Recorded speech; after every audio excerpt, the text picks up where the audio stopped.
감사합니다. 오늘도 말씀 안에서 함께 교제할 수 있어서 감사합니다. 오늘도 본문의 말씀을 가지고 지난 시간에 이어서 베드로와 고넬료의 만남 세 번째 시간의 이야기를 진행하겠습니다. 사도행전 10장에 참 오래 머물고 있죠. 누가가 사도행전을 써갈 때 복음이 유대를 넘어 이방으로 가는 이 교두부 전환점에 왜 많은 시간들을 들일까요? 베드로와 고넬료가 만나 복음이 전해지고 드디어 이방의 선교의 문이 열렸다. 요 맹 문장으로 정리할 수 있는 사건들이 왜 이렇게 낱낱이 기록되어 우리에게 읽혀지고 있고 우리는 이것을 보고 생각해야 될까요? 당시 상황을 보면 이 고넬료와 베드로의 만남 자체는 상당한 역사적인 사건이었습니다. 이것이 대대에 전해지면서 그 가정이 바르게 전해지지 않는다면 오해될 수도 있었고 그릇되게 왜곡될 수도 있습니다. 유대인이 이방을 만나고 이방인이 유대인을 만나 이루어진 이 복음의 확장의 여정은 자세히 알려져야 그만큼 그 여정의 만남의 열매에 신뢰를 둘 수 있었던 것이죠. 앞으로 이방인 사역의 주도 역할을 할 바울이 사역하는 데 있어서 오늘 이 두 사람의 만남은 큰 기본이 됩니다. 이게 있었기 때문에 바울도 곳곳에서 복음을 전할 때 예루살렘 교회의 기도와 후원을 받아갈 수 있었습니다. 베드로와 고넬료 두 사람을 양쪽을 다루는 이 내용 속에서 우리는 정말 하나님께서 베드로만을 준비시키는 게 아니라 그에 맞게 고넬료도 준비시킨 것을 보게 됩니다. 그 과정 속에 그만큼 모든 과정을 상세히 다루다 보니까 그 진행 속도가 상당히 느리죠. 오죽했으면 우리가 지금 세 번째 이 제목을 가지고 말씀을 나누겠습니까? 그러나 그 각각의 이야기 속에 주고받는 내용들, 이면에 있는 교훈들은 우리가 하나님의 뜻을 따라 새로운 복음의 지평을 넓혀가는 데 있어서 갖춰야 할 요소가 될 수 있다는 측면에서는 계속 묵상하고 고민하고 우리의 것으로 만들어가는 시간들은 참 의미 있겠다 싶은 생각을 해보게 되는 겁니다. 우리가 지난 시간, 두 번째 시간을 살피면서 특별히 우리는 환대라는 토픽을 가지고 내용을 봤습니다. 고넬료가 베드로 앞에 엎드려 절한 것, 그러면 어떻게 받아들이세요? 당시 고넬료는 로마 지배국의 정복국의 간부입니다. 장교입니다. 사회적 지위의 옷을 보면 베드로 앞에 엎을 인생이 아니에요. 그런데 그가 입고 있는 사회적 지위의 옷은 개의치 않고 바닥 엎드리죠. 그 안에 베드로를 보는 게 아니라 베드로를 통해 찾아오신 하나님의 환대를 받던 것이죠. 이방인이었던 장신이 유대의 그리스도인의 방문을 받는다는 것은 상상조차 할 수 없었던 일입니다. 우리가 그 시대에 살지 않아서 잘 모르겠지만 이방인에 대한 인종차별은 아주 유대인들 입장에서는 진짜 너무 혐오스러울 만큼 너무 극단적이었습니다. 그런 상황에서 이방인들이 유대교로 그나마 종교를 바꾸면 이런 입장이었습니다. 유대인들 입장에서는. 그래, 이방인들을 받아들일 때 그래, 그 정도까지는 우리가 허락해 줄게. 그래서 드렸던 게 이방인들이거든요. 그러니까 성서에 와서도, 그러니까 우리식으로 말하면 아이고 그 오셨으니까 거기는 앉아주세요. 그거까지 허락해 줄게. 이런 분위기였단 말이에요. 그런 가운데서 엎드려 환영한다, 환대한다? 쉽지 않아.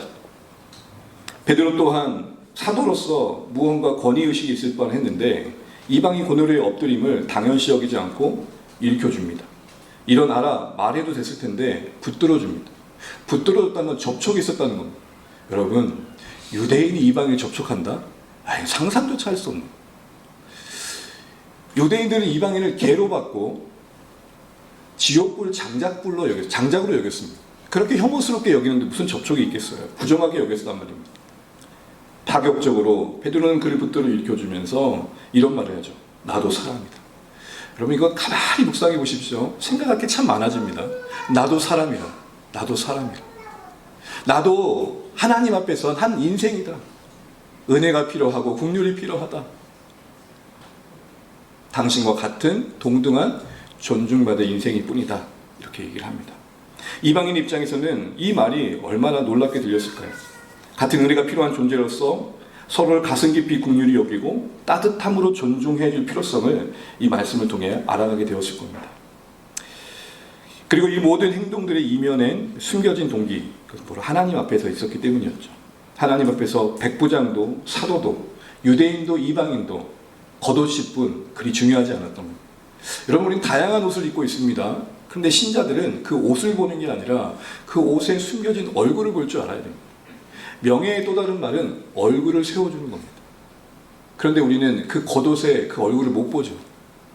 아니요, 그 겉옷에 그 얼굴을 제대로 인식하지 못할 뿐만 아니라 그릇되게 왜곡할 때도 있습니다. 갖다 내린다든지 지나치게 극대화시키죠. 자, 이런 내용들을 우리가 살피고 있는데요. 오늘 이제 이야기가 어느 정도 마무리되면서 이어지는 사건들의 소개 속에서 우리가 좀 고민해야 될 신앙적 가치들을 하나씩 좀 보도록 하겠습니다. 29절 보시면 이렇게 베드로가 환대를 받는 뒤에 말을 이어갈 때 이런 말을 합니다. 29절 같이 한번 읽어볼게요. 시작. 부름을 사양하지 아니하고 왔노라. 묻노니 무슨 일로 나를 불렀느냐. 묻노니 무슨 일로 나를 불렀느냐. 여러분, 저라면 제가 베드로라면 이럴 것 같아요. 다 아느니라. 누구인가 방귀 낀 사람 하면서 짐은 다 아노라 하면 궁예같이. 사도라면 적어도 신령한 사람 아닙니까? 나 다 알고 왔다. 그래야 될 것 같은데 궁색맞게 왜 나를 불렀어? 여러분, 뭐가 더 여러분들에게 더 권위 있게 느껴집니까?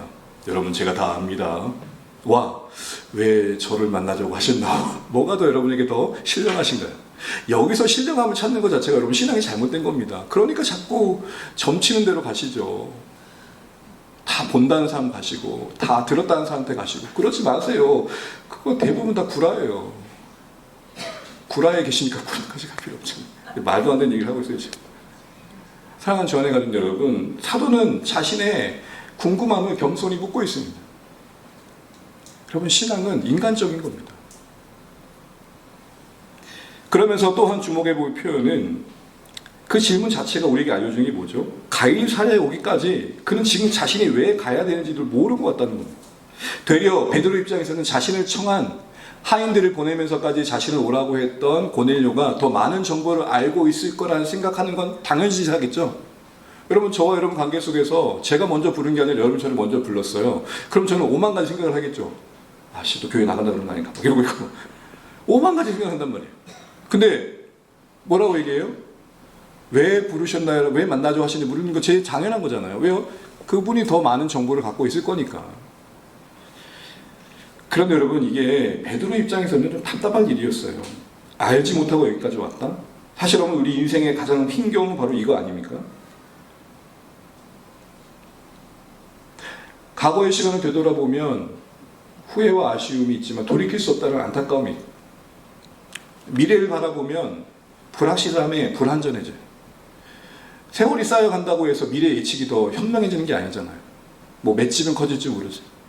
그 과거에 돌이킬 수 없는 안타까운 후회와 예측되어지는 미래에 통제되지 않은 그 불안감에 압사당해서 오늘 우리의 현실은 버겨울 때가 너무 많죠. 오늘을 못 살죠, 사실은. 베드로 입장에서도 알지 못하고 간다, 그 가이사랴까지 간다, 그리고 이방인 집으로 찾아간다. 분명한 동기와 목적이 있지 않고는 쉽지 않았을 겁니다. 물론 하나님은 최소한의 정보를 알려주시면서 그 과정을 걷게 하셨습니다. 그러나 어쨌든 왜 왔는지는 여전히 몰랐던 것이죠. 이런 모습은 베드로의 이전의 모습과 너무 달라요. 여러분, 베드로 하면 가장 여러분 딱 떠올리는 이미지가 어떠세요? 베드로 하면 잠잠하고 온유하고 겸손한 것보다는 자기 주장이 강하고 자기 입장이 분명하고 모든 상황을 어쨌든 간에 자기가 해보려고 하는 거 아닙니까? 예수님과 관계 속에서 그의 가장 대표적인 모습은 뭐죠? 예수님께서 베드로, 네가 나를 3번 부인할 거다. 그러니까 뭐라고 했어요? 말도 안 되는 소리. 더 나아가서 얘네들은 몰라도 나는 아닙니다라는 자기 확신에 뚜렷했죠. 또한 예수님께서 예루살렘이 가까워질 때 이제 내가 십자가에 죽을 거고 고난을 당할 거고 그러나 부활할 거다. 베드로가 딱 열받은 거예요. 왜? 그 자기 스케줄과 너무 다르거든요. 지금 예수님은 그 능력과 그 인기를 고단히 가져가서 예루살렘에서 왕이 되셔야 됐고, 그 왕이 되면 자기는 어느 한 자리를 차지해야 되는 게 자기 스케줄인데 통제되지 않은 말을 하시는 거예요. 예측되지 않은 말을 하시는 거예요. 지금 무슨 소리 하시는 거예요? 이렇게 되는 거예요. 그래서 어떻게 말했죠? 예수님께 항변하죠. 그거 말이 됩니까? 할 때 들었던 그 유명한 말 뭐죠? 사탄아, 너는 내 뒤로 물러가라. 잠시지만 베드로를 향해 사탄이라고 한 게 아니라 네가 내 앞에서 나를 끌고 가는 게 사탄 짓이다라는 거예요. 그럼 우리 모두도 사탄의 반열에 끌어갈 수 있는 거예요. 하나님보다 내가 앞서서 하나님 끌고 가는 건 사탄의 행위라는 거예요. 이랬던 베드로가 지금 알지 못하는 이 길을 걷고 있고 들어섰고 예측되지 않은 상황 속에서 하나님의 인도하심을 따라 묵묵히 여기까지 온 거예요. 여러분, 달라진 베드로가 보이십니까? 어느새 내일 일은 난 몰라요, 하루하루 살아요, 이 인생의 고백이 베드로의 삶과 닮아가고 있습니다. 이게 가능했던 이유는 뭘까요? 베드로를 두고 여러 가지를 묵상해 봐야 되지만 가장 긍정적인, 가장 결정적인 전환점은 그가 예수님의 십자가와 부활을 경험했다는 거겠죠. 예전엔 예수님을 통해서 한몫 챙겨 보려 했던 인생이라면 이제는 그 뒤로 변화된 그의 관심은 자신의 삶을 통해 어떻게 하면 하나님 뜻이 이루어지느냐, 이 작은 관심의 변화와 차이가 그의 인생의 모호함과 불확실함에도 자신을 하나님 뜻에 던지는 믿음의 근간이 되었던 것입니다. 예수님을 마지막 공생애 때 예수님의 부활하신 몸을 입고 오신 그때 마지막 만났던 사건을 기록하고 요한복음 21장에 보면 너는 나를 사랑하느냐는 질문을 주게 예수님께서 그에게 마지막으로 그 뒤에 하셨던 말씀이 하는 거죠. 너는 이제 나를 따르라. 너는 나를 따르라. 그 말씀이 베드로의 마음 깊이 새겨져서 이제는 그의 삶의 모토가 되었을 겁니다. 그는 그 말씀 그대로 예수님을 따르는 마음으로 알 수 없지만 가라고 하신 그곳에 무언가 선한 뜻이 있겠지라는 생각으로 가고 있었던 것입니다. 사랑하는 주 안에 계신 여러분, 베드로의 고백은 우리에게 신앙을 가지고 살아간다는 게 무엇인지를 다시 한번 진지하게 고민하게 해줍니다. 우리는 살아가면서 어느 정도의 모호함과 불확실성을 안고 살아갑니다. 연륜이 많으면 앞으로 살아갈 시간이 더 확실해질까요? 아니요. 경험은 부정적인 요소 가운데 하나가 우리를 더 걱정케 해요. 차라리 모르는 게 더 약이에요. 아는 게 많다는 건 뭐도 많아진다는 거예요? 염려도 많아진다는 거예요. 그러니까 뭔 모를 때 뭐 하는 거죠. 우리의 인생의 이 모호함과 불확실함을 뗄래야 뗄 수 없는 삶의 한 부분이라는 것입니다. 그렇기 때문에 신앙을 갖는다는 건 예지력이 탁월해져서 A를 선택하냐 B를 선택하냐는 안목이 생기는 그런 차원이 아니고 어느 선택을 하든지 그곳에 하나님이 계신다는 믿음 속에 담대해지는 겁니다. 시사선택의 과정 속에 요걸 선택해야 내가 더 복을 받지 라는 차원을 뛰어넘어서 어느 선택이든 그 선택 속에서 합력하여 서놓으신 하나님은 내 모든 선택들보다 크시다.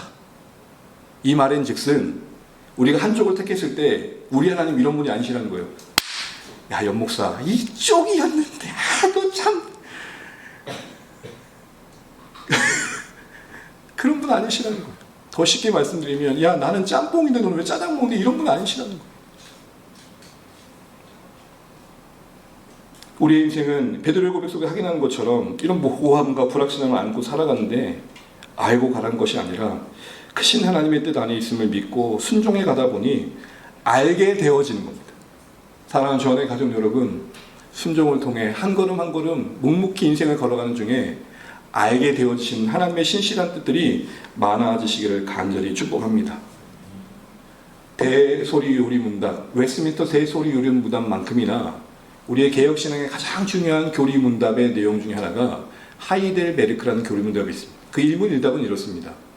우리 생애의 영원한 이론은 무엇이며? 그 답은 이렇습니다. 사나 죽으나 내 몸과 영혼이 우리 구주 신실하신 그리스도의 것 됨입니다. 예수를 믿는다는 건 우리가 예수의 것 됐다는 것입니다. 우리가 예수의 것 됐다는 것은 예수님이 책임져 주시며 보호해 주시는 인생의 여정에 들어서게 되었다는 것입니다. 아무리 탁월한 인생의 박사를 할지라도 우리 인생에 컨설팅 해줄 때 우리에게 가장 적합한 길을 만들어준다면 얼마나 그 탁월함이 있겠습니까? 얼마나 우리에게 맞는 길을 만들어줄 수 있을까? 가능성이 얼마나 될까요? 뭐 많은 경우는 아니겠지만 행복 강사가 결국 자신은 더 행복하지 않다고 그러잖아요. 살아서나 죽어서나 우리의 영원한 위로가 그리스도의 것됨이라는 사실 안에서 여러분, 우리는 알 수 없는 인생의 여정을 걷는 가운데 안심하며 걸어갈 용기를 얻게 되는 것입니다. 여러분 앞에 있는 저도 늘 불안합니다. 알 수 없는 그 모호함과 불확실성이 먹구름처럼 확 몰려올 때는 주저앉고 싶습니다. 떠나고 싶고 피하고 싶고 그냥 회피하고 싶습니다. 그러나 다시금 이 고백 속에 마음을 다잡습니다. 사나 죽으나 내 몸과 영혼은 우리 구주 신실하신 그리스도의 것입니다. 내게 가장 영예로운 순간, 내 인생에 이 땅에 태어나 가장 아름답다고 할 수 있는 삶을 살았다고 할 때 그 근거는 그리스도 안에 있을 때입니다. 특별히 또한 이어지는 이 내용 속에 보게 되면 이 말을 듣고 이 물음에 고넬료는 자신의 환상의 얘기를 다시 꺼냅니다. 30절, 32절에 그런 내용이 나오는데요. 그런데 이러고 보니까 고넬료는 그 자신이 베드로를 청하여 오라는 환상의 이야기를 자신들의 신하를 보내면서 했고, 그 신하들이 베드로에게도 했었고, 지금 베드로를 직접 만나 또 직접 전하고 있는 것. 뭐예요? 반복되고 있는 것.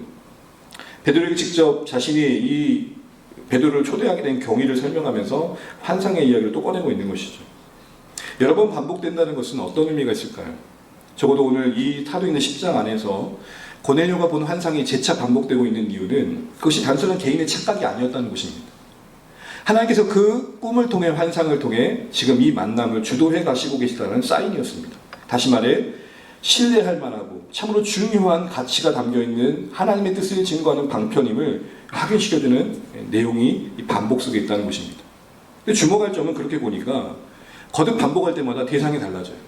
점점 넓어져요. 처음에는 베드로에게 이야기가 됐고 그 다음에는 오늘 이 자리에서는 베드로와 함께 온 유대인 그리고 고넬료의 초대를 받은 이들에게 이 이야기가 다시 들려주고 있어요. 한 개인의 체험이 공동체 사건으로 승화되고 있어요. 여러분 이거 주목하셔야 돼요. 한 개인의 그 신령한 체험이 그의 은밀한 체험으로 머물지 않고 공동체, 다시 말하면 함께한 사람들을 하나님께 가까이 가게 하는 요소로 쓰여지고 있다는 것입니다.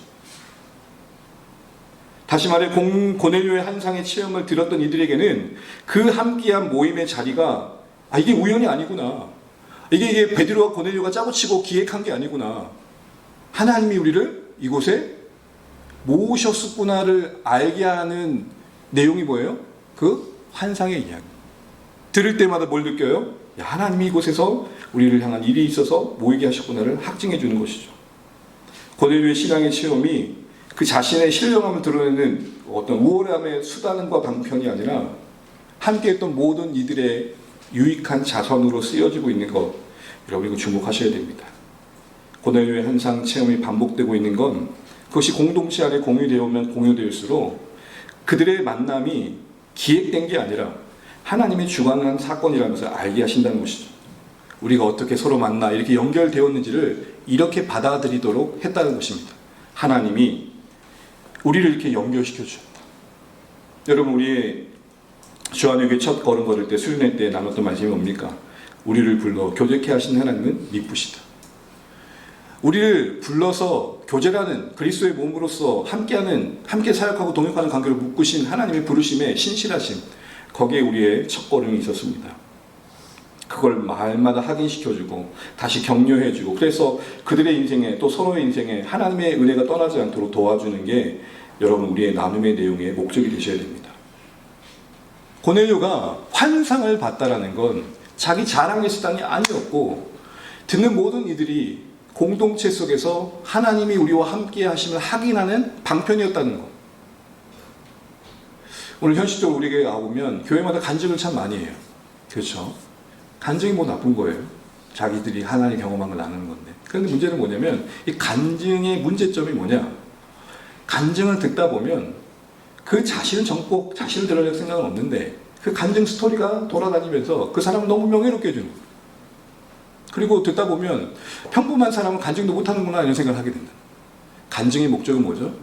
그 인생의 역사하신 하나님이 동일하게 나의 하나님이심을 확인하고 그는 그의 인생대로 일하시는 하나님께서 나의 인생 속에서 어떻게 일하실지 기대하게 하는 믿음의 격려 아닙니까? 그런 의미에서 우리가 지난번부터 조한의 교회는 간증이나 이런 걸 쓰지 않고 하품, 이 말이 좀 바른 말 좀 생각해보고 하품 보니까 이렇게 같은데 하품이라고 하져 있습니다. 하품은 뭐죠? 하나님의 마음 품기. 이게 간증이어야 돼요. 누군가 이 강단에서 하나님의 자신의 인생 속에 하시는 일을 나눌 때 그게 진짜 제대로 된 목적으로 쓰여진 건 뭐죠? 우리가 마음 들 때 하나님의 마음과 뜻을 품게 되는 거예요. 내 인생에도 이렇게 일하시겠구나. 간증이 잘못된 결과는 뭐죠? 아, 나도 저처럼 해야겠다. 저렇게 하면 응답받는구나. 저렇게 하면 우리 애들 하버드 대학 가는구나. 아, 좀 속지 마세요. 걔는 갈만하게 가는 거예요. 간식이 어떤 신앙의 공식을 확증시켜줘. 이렇게 하면 문제가 풀린다는 솔루션이 아니라 각자의 형편과 인생 속에 일하신 하나님이 신실하시다.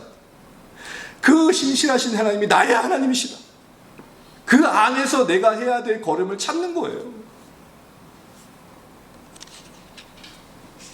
자, 여러분, 우리는 어떠신가요? 우리의 공동체의 나눔은 어떤 결과를 만들어가고 있나요?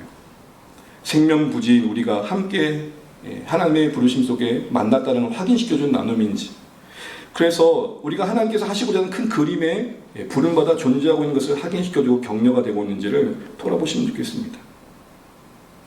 우리의 교회가 그리 큰 교회는 아니지만 하나님이 하시는 위대한 일에 부름받았다는 사실에 서로 벅찬 감격을 격려해준, 엊그제죠. 제 평생 처음으로 필하모닉 베를린 팀에서 온 현악 오중주를 들었는데 역시 이 귀가 갑자기 고급스러워져가지고 근데 가장 저에게 인상 깊었던 장면이 뭐냐면 마지막 모든 공연을 마치고 하나의 퍼포먼스였는데 뽑기를 해서 뽑힌 한 청중, 그러나 비전공자, 그에게 악기가 들려주는 거예요. 당황스럽겠죠. 근데 다만 이것만 하래요. 이렇게 왔다 갔다만 하래요. 다른 거 아니에요. 이것만 하래요. 그래서 저도라도 할 수 있겠어요. 그런데 나머지 오중주, 바이올, 비올라, 베이스, 첼로가 음악을 들어오는데 이거에 맞춰 음악을 만들어 가는데 이 사람이 너무 영광스럽게 보이는 거예요. 한 건 이거밖에 없어요. 이거예요. 하나님이 이 땅 가운데 이루어하시는 그 어마무시한 구속의 그림 속에 주안의 교회가 할 수 있는 건 이거밖에 안 될 거예요. 근데 뭐예요? 이게 영광임을 보는 거예요. 부럽더라고요. 그 무대에 한번 서봤으면. 그걸 격려해 주는 곳이 우리 나눔이어야 돼요. 성도님, 우리 교회가 아직은 연약하고 부족함이 많지만 그래도 우리 하나님의 크신 뜻 이룬 일의 한 부분을 차지하고 있잖아요. 작은 조각이지만 그 조각 없으면 완성 안 되는 그림 속에 있잖아요. 거기에 우리 가치를 보여요. 그래서 작지만 작지 않는 교회라는 이 모순된 언어 속에서의 신령한 감격이 있으십니다. 그래, 한 번뿐인 인생, 영원한 하나님 나라의 그 놀라운 가치를 이룬 그 일에 작은 공동체지만 여기서 내 마음을 드리고 삶을 들여서 참여해가는 이 아름다운 그림 속에 내가 있지. 이걸 확인시켜 주시는 것이 우리의 나눔이어야 돼요. 저는 나는 믿음의 선배를 만나고 나면 이런 유익을 누려요. 결단이 쉬워져요. 고민이 가벼워져요. 결기가 생겨요. 이런 만남을 만들어 가시는 우리 주안의 교회 교제 되시기를 간절히 축복합니다. 뭔가 만나고 나면 좀 쉬워져야 되는데 더 복잡해서 고민이 많아지고 막 염려가 생기고, 이러기 위해서 우리 나누는 자나 듣는 자나 태도가 중요합니다. 나누는 자는 자기 가시가 아니라 진짜 하나님께서 고백이 되셔야 되고, 듣는 자도 편견과 판단이 아니라 정말 하나님께서 저렇게 일하시는 것을 받아들이는 열린 마음이 필요한 것이죠. 고넬료가 자기가 본 환상을 말하고 마무리하는 말에서도 그런 태도가 담겨 있는 것을 보게 됩니다. 33절 같이 한번 읽어보겠습니다. 시작. 내가 곧 당신에게 사람을 보내었는데 당신에게 명하신 모든 것을 듣고자 하여 다 하나님 앞에 있나이다. 아멘. 그 나눔 속의 대화 속에 하나님께로 더 가까이 가게 하는 요소가 있었던 것처럼 오늘 33절에 보면 그런 요소가 있었다는 것을 추정해 볼 수 있는 단어가 나오죠. 이들이 지금 어디 앞에 있습니까? 하나님 앞에. 고넬료는 하나님의 말씀을 듣고 있는 그 자리에서 베드로를 앞에 두고 말씀을 듣기 위해 이제 다 하나님 앞에 있다고 고백합니다. 여러분, 이게 바로 말씀을 듣는 우리의 태도이고 점검해야 할 내용입니다. 세 가지를 보시죠. 하나님 앞에 있나이다. 베드로 앞에 있는데 누구 앞에 있다고요? 여러분, 지금 누구 앞에 계십니까? 에이, 진짜 그러세요? 우리는 예배를 드릴 때 앞에 서 있는 인간이 큰 걸림돌이 될 때가 있어요. 제가 늘 고민해요. 요즘 안 하던 막 피부 관리도 하고 있어요. 막 이렇게 막 여러분 여기 점 볼까봐, 말씀이 안 들리고 목사님 점이 커졌다 막 이럴까봐. 이건 어떻게 해볼 수 없을 것 같아요. 이건 용납하세요. 머리 없는 건 용납하시라고요. 그리고 좀 노력을 하려고 그래요. 나름. 근데 다른 것보다는 제 인격이, 제 성품이, 제 존재가 여러분에게 걸림돌이 돼서 저를 통해 말씀하신 하나님의 가리워주면 분명 안 되는 거잖아요. 그래, 여러분들도 저를 통해 말씀하신다라는 하나님을 보시는 안목도 키워가셔야 되는 거예요. 복음의 말씀이 그렇게 하나님 앞에서 듣는 자세로 들려지지 않으면 우리는 언제 소비자가 돼요. 소비자는 어떤 모습이죠? 여러분 마트 같은 데 갔을 때 소비자가 될 때 어떻게 하세요? 고르잖아요. 선택해서 내게 필요한 걸 사잖아요. 말씀도 그렇게 들을 수 있다는 거예요. 들어야 할 말씀이 있는데 듣고 싶은 말씀만 듣는 거예요. 두 번째 보시면 이제라고 되어 있습니다. 말씀을 들을 때 그 말씀은 오늘 우리의 현재를 비추는 현재성을 가져야 됩니다. 단순한 지난 이야기가 유명한 말 있죠? Now and here. 우리라고 합니다. 여러분 이 사실을 좀 더 주목하시면 좋겠어요. 우리가 지금 하나님 앞에서 다 듣고 있습니다. 우리. 고넬료는 지금 자신만의 은혜를 받는 데 관심 있지 않아요. 함께하고 있는 일의 은혜를 구하고 있어요. 여러분 신앙이 참 초라할 때가 언제냐면 나 하나 잘 되는 곳에 머물 때예요. 어떤 어르신이 이런 고백을 했어요. 나의 감사한 죄. 내 자녀 달래서 감사했다고 했는데 그렇지 않는 형편이 있는데 못 돌아본 거 잘못했습니다. 감사가 죄가 될 때가 있다니까요. 말씀의 공동체성을 간다는 건 뭘까요? 말씀을 들을 때 그게 내 삶에 내 안에서만 적용될 것이 아니라 내가 맺고는 관계 속에서 어떻게 하시기 원하시지? 이걸 고민하는 겁니다. 예를 들어 볼까요? 여러분 성령의 열매 중에 희락이라는 게 있어요. 여러분 희락은 뭐죠? 기뻐하는 거예요. 고난 중에 성령의 도우심 속에서 그 기뻐할 수 없는 성에서 기쁨을 찾는 거예요. 정말 잘하는 거예요. 그러나 이것이 관계 속에서 적용될 필요가 있다는 겁니다. 공동체적으로 묵상한다는 것은 이 희락은 그러면 나와 누군가의 관계 속에 어떻게 맺어져야 될까? 희락이 있다는 건 뭐예요? 사촌이 있다면 배 아프다 이게 아니고 누군가가 잘 되면 뭐 해주는 거예요? 기꺼이? 이거 우리 힘으로 돼야 안 돼요. 여러분 부끄럽지만요. 저랑 같은 동네 목사님이 잘 된다 그러면 제가 좋아할까요? 좋아하죠. 그것도 잘했구나. 그래 좋겠다. 마음속으로 어때요? 좋겠다. 이러고 있죠.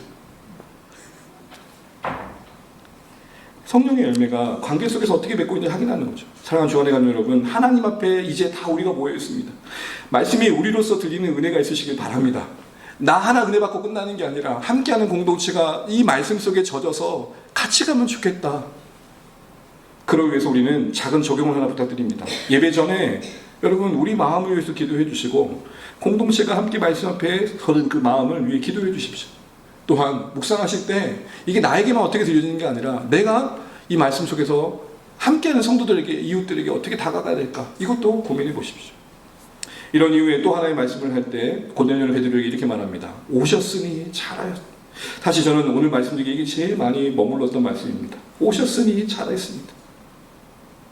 그냥 지나칠 수 있었지만 고넬료는 베드로가 어떤 과정을 거쳐 왔는지에 대해서 허투루 듣지 않아요. 자신이 유대인으로서 이방인진을 방문한 게 얼마나 어려운 일이었는지, 또 갑자기 환상을 보고 찾아와가지고 나를 청한다라는 것에 말을 따라오는 것이 얼마나 당황스러운 일인지를 나눌 때 고넬료는 그걸 귓등으로도 듣지 않고 넘기신 게 아니라 마음 깊이 새기고 그 모든 말을 마친 베드로에게 그 어려운 과정을 잘 지나서 여기까지 오셔서 참 고맙습니다라고 이야기를 합니다.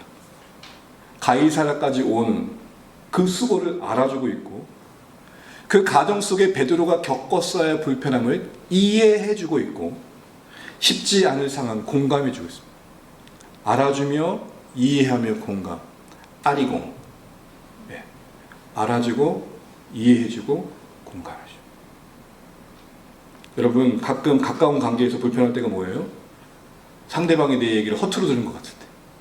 저도 그런 실수를 많이 하는 것 같아요. 분명히 얘기했다고 하는데 그때는 제가 어떤 태도를 취할까요? 언제? 그럼 이때는 여러분 이렇게 취하면 안 된다는 걸 빨리 깨달으셔야 돼요. 아 미안. 그때 들었는데 내가 깜빡했나. 그리고 자꾸 생각해보세요. 진짜였나? 막 고민. 근데 보통은 우리가 들었던 이야기를 깜빡할 때가 참 많죠. 고넬료가 얼마나 베드로가 힘들었는지를 공감해주고 있는 거예요. 그러면서 나온 말이 뭐예요? 너무 잘했어요. 고마워요. 여러분 나에겐 쉬운 일이 누구에게는 겁나게 어렵다는 거 아세요? 여러분 제가 주일에 빠지면 저를 욕하셔도 돼요. 목사가 주일 말이 돼요? 근데 이제 막 신앙생활 하신 분이 주일에 빠질 때 어떻게 해야 돼요? 그분이 주일에 예배 드린 것 자체는 어떤 거예요? 어마무시한 고난을 지나고 온 거예요. 자기를 찾는 남편, 자녀들, 막 시선들을 다 무시하고 온 거예요. 그럼 여러분 어떻게 해줘야 돼요? 아니공, 알아주고, 나만 하네, 저만 하네요. 알아주고, 이해하고, 공감. 아리공. 그 아리공 속에 공동체는 따뜻해져요. 그리고 그 따뜻함 속에서 숨을 쉬게 되고, 쉴 수 있는 공간은 품이 되는 거예요. 숨, 쉼, 품. 교회가 옹기종기 모이는 거 좋지만 옹기종기 모여서 그걸로 끝내는 게 아니라 저는 여러분 온기종기가 되면 좋겠어요. 뭐라고요? 이 발음이 좀 어렵다. 옹기종기 하지 말고 온기종기. 그 모임에 따뜻함이 모여요. 그 품의 그 따뜻함은 사실도 아닌 인식이 만든 왜곡된 편견과 경계와 오해의 껍질을 깨고 생명을 부화하게 되는 것입니다. 마치 알이 알이 어미 닭품 안에서 그 온기로 부화하듯이 말이죠. 그걸 우리 베드로를 통해 봐요. 베드로가 그 품 안에서 깨어난 모습을 보시죠. 34절 35절 같이 한번 읽어보겠습니다. 베드로가 입을 열어마 하나되 내가 참으로 하나님은 사람의 의무를 보지 않으시고 각 나라 중 하나님을 경외하며 의를 행하는 사람은 다 받으신 줄을 깨달았도다. 아멘. 그 깨달은 내용은 두 번째 치고 오늘 저는 깨달았다는 표현에 좀 주목하시면 좋겠어요. 여러분 처음에 고넬료와 베드로의 그 첫 만남에 얼마나 긴장감이 있었을까요? 베드로 입장에서도 이방인을 찾아간다는 건 진짜 긴장감 넘치는 일이고 고넬료 입장에서도 베드로를 알거든요. 여러분 로마 사람들은 정복한 나라들의 신을 섬길 수는 있었지만 특별히 그 가운데 로마를 대적했던 사람들을 추정하면 안 돼요. 여러분 예수님이 십자가에 못 박힐 때 십자가 형벌을 당했다는 것은 로마 입장에서는 최고의 형벌이 부여된 거예요. 그러니까 역적으로 취급받은 거예요. 그런데 그 역적으로 취급받은 추종자인 베드로를 자기 집에 모셔드린다? 또 쉽게 말하면 공무원인 백부장 고넬료 입장에서는 이걸 어마무시한 위협을 감수한 거예요. 이런 긴장감이 넘치고 어떻게 보면 서로 확인되어지지 않는 편견과 오해 속에서 가까이 하기가 쉽지 않았던 만남이었는데 꺼림칙했을 두 사람은 대화 속에서 깊어져 가요. 구속사의 전환점이라는 큰 본문의 내용도 있지만 그 가운데 베드로도 크고 있단 말입니다. 안 먹겠다고 3번이나 거듭 하나님의 이방인 향한 계획을 거부했던 베드로 아닙니까? 그런데 그 편견과 경계심이 그걸로 가득했던 베드로가 장벽이 하나씩 헐어지면서 이제서야 복음의 본질을 깨달았다고 고백하는, 이게 복음이라는 건지 알겠어요. 그런데 여러분 이것도 너무 부끄러운 고백이에요. 베드로 입장에서 하기 쉽지 않은 고백이었다고요. 왜요? 말 그대로 보면 베드로는 지금까지 복음의 본질조차도 모르고 얘네 복음을 말했다는 거 아닙니까?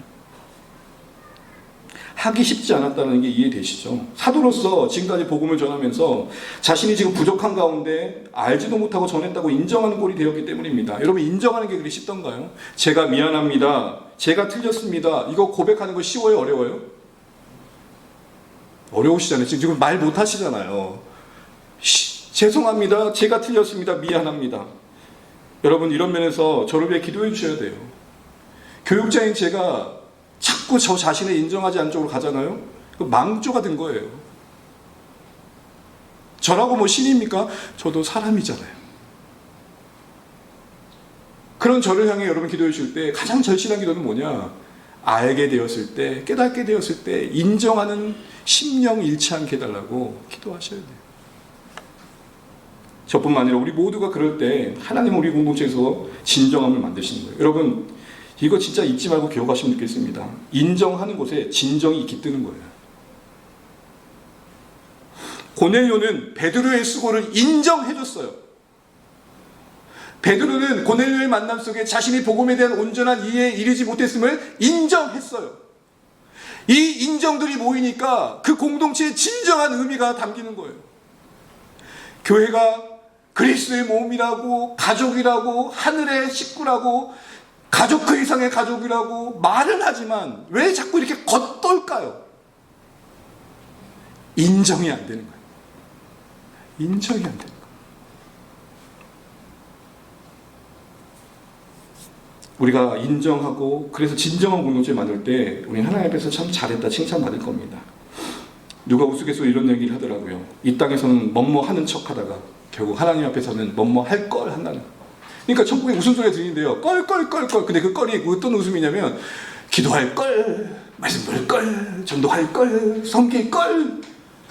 이해되시죠, 여러분? 제가 뭐 할 걸만 하니까 껄껄 웃는데요. 왜 제가 성질되고 있는지 모르겠습니다. 뭐 하는 척만 하다가 결국에는 하나님 앞에서는 그 인생을 다 내려놓고 갔을 땐 뭐 할 걸만 남는다면 얼마나 안타까워요. 자신의 부족함을 깨닫고 인정하는 베드로의 멋진 모습 속에 우리가 신앙적으로 가야 할 성장의 모습들을 보게 되는 것이죠. 이 말씀을 읽겠습니다. 사랑하는 주안의 여러분, 참 긴 시간 우리는 베드로와 고넬료의 만남을 함께 했습니다. 그들의 대화에 엿듣고 그 가운데 있는 마음을 살펴보면서 우리가 더 깊어져 넓어지기 위해 더 깊어지는 과정의 요소가 무엇인지를 생각해 봤습니다. 가만히 보면 이 두 사람은 서로를 복되게 하고 있습니다. 서로의 얼굴을 빛나게 하는 동행과 동역의 여정의 아름다움을 보여줍니다. 잠언 27장 17절 말씀 같이 한번 읽어볼까요? 시작. 철이 철을 날카롭게 하는 것 같이 사람이 그의 친구의 얼굴을 빛나게 하느니라. 여러분, 이 말씀에 어떤 부분이 더 와닿으세요? 사람이 그 친구의 얼굴을 빛나게 한다는 것과 철이 철을 날카롭게 하는 것 같이 어떤 게 더 여러분에게 더 와닿으세요? 두 가지가 다 와닿아야 된다고 생각해요. 우리의 만남이 서로를 빛나게 해야 돼요. 그런데 그것은 철이 철을 날카롭게 하는 과정의 결과예요. 여러분, 철이 철을 날카롭게 할 때 부드러울까요? 고상할까요? 소리는 전혀 없을까요? 뭔가 거칠고 그 연마하는 과정 속에 깨지는 게 있을 거예요. 그 결과가 뭐예요? 아름다워요. 불편한 동행 속에 우리 안에 스며드는 하나님의 성품이 있다는 것을 기억하시길 바랍니다. 원수를 통해 우리 사랑의 실력을 확인시켜 주시고 그거밖에 안 되는 내 존재의 절망 앞에 엎드리게 하시사 하나님의 사랑에 더 다가가는 인생 되기를 결단하게 하시고 그 사랑에 힘입는 또 다른 사람으로 나를 자라게 하시는 거예요.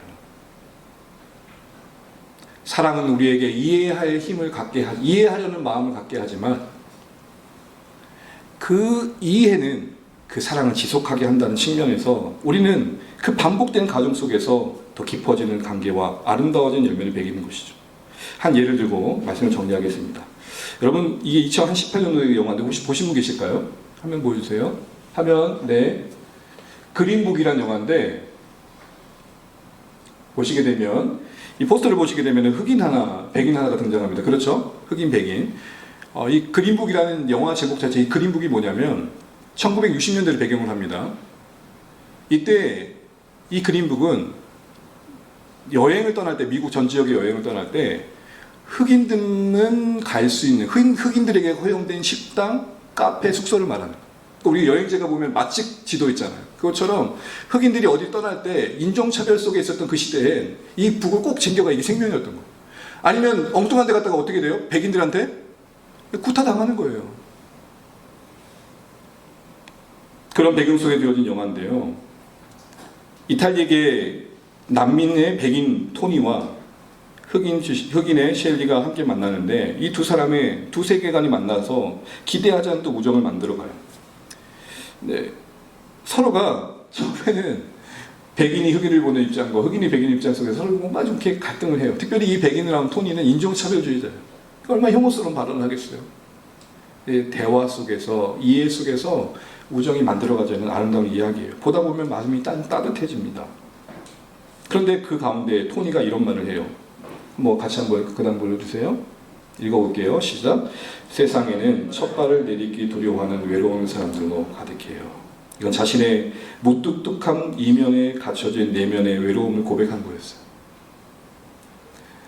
여러분, 다들 진실한 관계를 원하는데 그 진실한 관계를 향해 가는 두려움, 그 한 걸음 내딛기가 너무 어려워요. 그간에 겪었던 상처, 트라우마들이 발목을 잡을 때가 많아요. 사람들한테 배반을 하도 당하다 보면 길에 일도 생기지 않아요. 똑같겠지. 늘 그렇지. 그럼 이런 세상 속에 우리는 그냥 홀로 던져진 인생으로 살아가야 될까요? 첫 발을 내딛기 두려워한 외로운 사람들의 마음을 헤아려 먼저 그들에게 손 내밀어 붙잡아 한 걸음 내딛을 수 있도록 도와주는 것. 그게 우리 안에 있어야 할 모습이 아닐까 생각해 봅니다. 사랑하는 조한의 가족 여러분, 우리는 신자로 부릅니다. 그러나 성자라고 하진 않아요. 성도라고 해요. 그리스도를 믿어 우리 개인의 신앙의 고백을 따라 우리 신자 되었지만 그 결과는 성자가 아니라 성도예요. 왜 그럴까요? 성도란 말은 거룩한 물이란 말도 있지만 무리 가운데서 거룩해져 간다는 말도 있는 거예요. 여러분, 제가 인정하는 거 한 가지가 있어요. 저를 볼 때 저는 아무도 건들지 않고 혼자 있으면 천사예요. 저 같은 천사가 없어요. 근데 귓가에 좀 불편한 말이 들리고 내 발작 버튼 비슷한 걸 누군가 누르면 어떻게 돼요? 그때 전문용어로 우리 뭐라 그러죠? 뚜껑 열린다. 뒤집어지는 거예요. 그런 불편한 관계를 우리는 마주해야 하는 이유가 뭘까요? 그게 나인 줄 아는 게 변화의 시작이니까. 그렇게 사랑하여 가장 가까운 게 있는 배우자에게도 험한 말을 할 줄 아는 게 내 안에 있는 진정한 모습이라는 걸 볼 줄 알아야 돼요. 네 때문에 내가 이런 거지. 내가 네 안 만났으면 이렇게 고상하게 살 사람인데 진짜 내가 너 만나서 이렇게 거칠어진 거고 괴물이. 우리 자녀들 크임 때 그랬잖아요. 엄마 이런 사람 아닌데 니들 때문에 내가 괴물이 된다. 아니요. 정직하게 보세요. 내 안에 괴물이 있는 거예요. 비가 많이 내리는 날 항아리에 물이 차요. 제가 경험한 거예요. 군대에서 짬밥통에 물이 차요. 그럼 여러분 한번 맑은 물이 고이는 게 너무 좋아가지고 한번 휘저어봐요. 그럼 뭐가 부유물이 올라와요. 당근 올라오고 신금치 올라오고 쌀들이 밥알들이 올라와요. 그럼 여러분 질문할게요. 제가 비법이 있어가지고 확 휘저으니까 막 같이 신금치가 생긴 거예요? 시금치가 생기고 당근이 막 만들어진 거예요. 제가 그렇게 능력자인가요? 그 막대기 휘저음 때문에 없어 보였던 것 같았던 진짜 있었던 것들이 뭐하죠? 나오는 거예요. 물론 우리는 상호관계를 따져봐야겠지만 그 사람이 많이 나를 괴롭힐 때가 있어요. 그러나 그 사실관계를 따지기 전에 그게 수용되지 않을 만큼 바싹 메말라버린 내 안에 사랑 없음이 하나님 앞에 제발 좀 저를 좀 도와주세요라는 엎드림으로 가는 게 신자라고요. 그래서 우리를 성도로 불렀다고요. 교회 안에 성자는 없어요. 교회 안에 성자는 없어요. 성자 있는 교회 있으면 나오거라 그래요. 제가 가게. 그러면 그럴걸요? 제가 가는 그 순간 거기는 성자가 없어져 버려요. 홀로가 아니라 서로로 붙으셨던 이유를 기억하십시오. 인생을 살다 보면 하나 깨닫는 게 있습니다. 처음과 끝이 닮았어요. 여러분 태어날 때 아기는 전적 의존적 존재예요. 젖을 물려야 되고 옷을 갈아입혀야 되고 똥기저귀를 갈아줘야 돼요. 우리 늙어서 어떻게 되죠? 그러지 않으려고 애쓰겠지만 점점점 걷는 게 힘들고 내 힘으로 할 수 있는 것들이 점점 줄어져요. 자식들이 의존해야 돼요. 처음과 끝만 의존적일까요? 건강한 몸뚱이를 가졌을 때는 의존적이지 않나요? 여기가 이 착각이에요. 우리 몸은 건강할 때도 의존적이에요. 보세요. 내 뜻대로 될 것 같은데 여러분 뜻대로 된 게 뭐가 있어요? 지락펴락 할 수 있는 힘이 주어지고 지혜가 있는 듯 하지만 살아가면서 확인하게 되는 게 뭐죠? 인생 참 쉽지 않다. 진짜 쉽지 않다.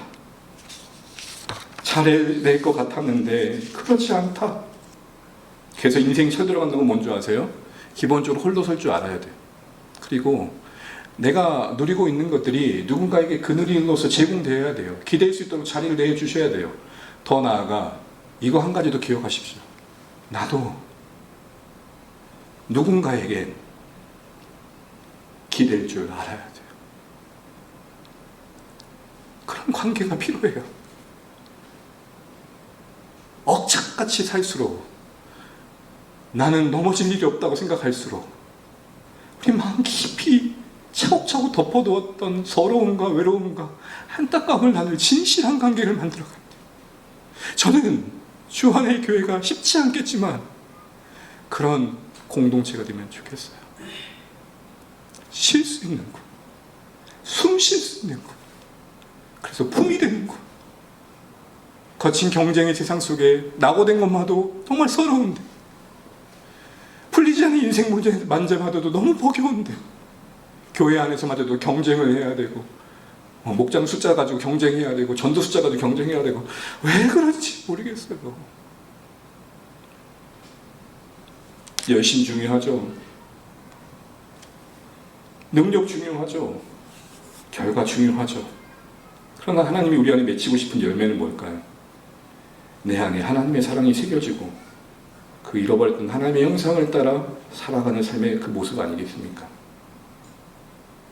두 사람이 대화를 함께하며 변화간 모습, 그걸 지켜봤던 베드로와 함께했던 유대인들, 그리스도인들, 그리고 고넬료와 친척들은 그들의 모습을 보면서 어떤 마음이 들었을까요? 교회 안에 예를 들어서 박찬호 목사님과 제가 이렇게 대화하고 만들어가는 관계를 여러분이 볼 때 맨날 싸우고 갈등하면 여러분 마음이 얼마나 힘들어지시겠어요. 그런데 제가 두 분과의 관계 속에서 정말 사랑이 주고 가고 서로 신뢰하고 격려하는 모습 보면 여러분 마음에 안정될까요? 격려가 될까요? 위로가 될까요? 힘들까요? 질문이 좀 이상하네요. 도움이 돼, 유익이 돼요. 베드로와 고넬료의 만남, 주변의 사람들은 지금 소리 없이 지켜보고 있어요. 참 아름답다. 어떻게 유대인과 이방인이 그걸 보여주는 서로의 관계가 우리를 붙들어주는 겁니다. 실제적으로 뒤에 보게 되면 이 두 사람을 지켜봤던 고넬료의 초청을 받았던 친척과 친구들, 그리고 유대인 그리스도인들은 마음이 활짝 열려요. 나와 너와의 만남이 우리를 지켜보는 사람들의 마음을 열어주는 시작이 될 수 있는 거예요. 결론입니다. 누구도 모를 높은 산과 같은 독보적인 믿음을 꿈꾸지 마십시오. 나 40일 철야에 있어. 말씀 100독에 있어. 그거 다 귀한 겁니다. 그게 믿음은 아닙니다. 아무도 범잡을 수 없는 믿음의 자리에 서서 나는 너희와 달라 이 말 하라고 우리 생명 주신 거 아닙니다. 오히려 높은 산보다는 곁을 살필 줄 아는 오름직한 동산 같은 여러분의 삶 되시기를 간절히 축복합니다. 함께 살아가고 함께 살아내며 그래서 살리는 옹기종기 주 안에 되기를 간절히 축복합니다. 여러분 그거 아세요? 창세기에 첫 인간이 머물렀던 곳은 에덴 동산이지 에덴 산이 아니에요. 가만히 보세요. 왜 하나님은 첫사람들에게 높은 정상에 이르는 산이 아닌 오름직한 동산에 그들을 두셨을까요? 신앙은 산 위에 오르는 과정이 아니에요. 오름직한 동산이 되어 누구든 오를 수 있는 사람으로서 넉넉해지시는 하나님께서 에덴 산이 아니라 에덴 동산을 준비하여 첫사람 두셨듯이 우리를 정복과 쟁취의 인생으로 부르신 게 아니라 함께하며 나누는 풍성함을 알 줄 아는 인생으로 부르셨습니다. 독보적인 믿음으로 고립되는 인생이 아니라 내게 허락하신 것들을 흘려보낼 줄 아는 인생 말이죠. 바라기는 정상이 아닌 동산 되시기를 간절히 축복합니다. 각자의 성공을 이루십시오. 그러나 그것이 여러분을 자고하게 하는 게 아니라 동산 같은 곳에 거니면서 받은 것들을 나눌 줄 알고 그래서 누군가를 살릴 줄 알고 복된 인생으로 쓰여지면 좋겠습니다. 오늘 베드로와 고넬료의 만남 속에 우리에게 주신 이 교훈들이 우리 마음 깊이 새겨지셔서 하나님 닮아가는 일들에 더 열심히 하시는 우리 주 안의 모든 가족 되시기를 간절히 축복합니다.